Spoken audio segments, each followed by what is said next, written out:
Mama Della, where's Lara? She's coming.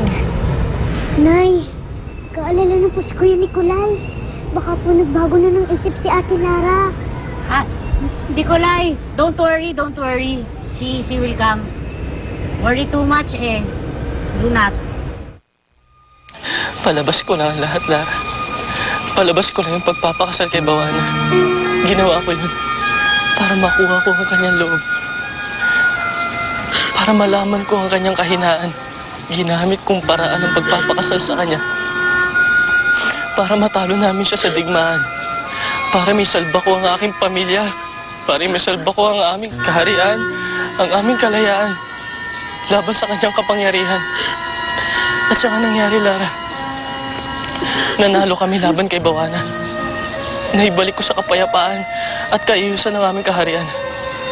Hindi na tuloy ang kasal. Hindi. At hindi mangyayari yun kahit kailan. Dahil iisa lang ang babaeng minamahal ko. At iisa lang ang babaeng pakakasalan ko, Lara. At ikaw yun. Almiro.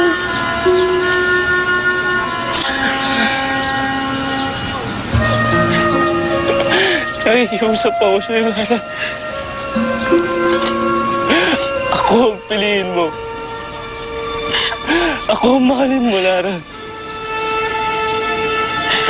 Ako ang pakasalan mo, Lara.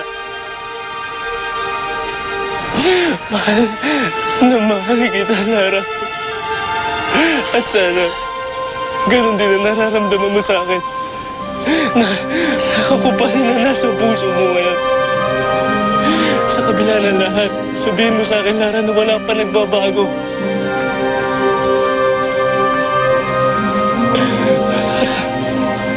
Mula noon, hanggang ngayon, Almiro, hindi pa rin nagpabago ang pagmamahal ko sa'yo. Mahal na mahal pa rin kita. Lara.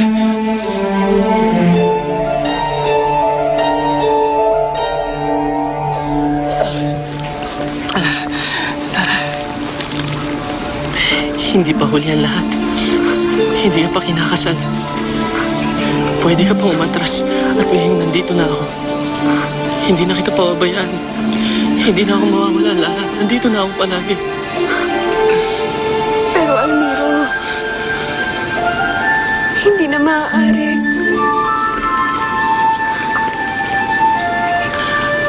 Anong hindi na maaari? Anong ibig mo sabihin, Lara? Hindi ko kaya. Hindi ko magagawa, Almiro. Hindi ko magagawang saktan si Nicolay.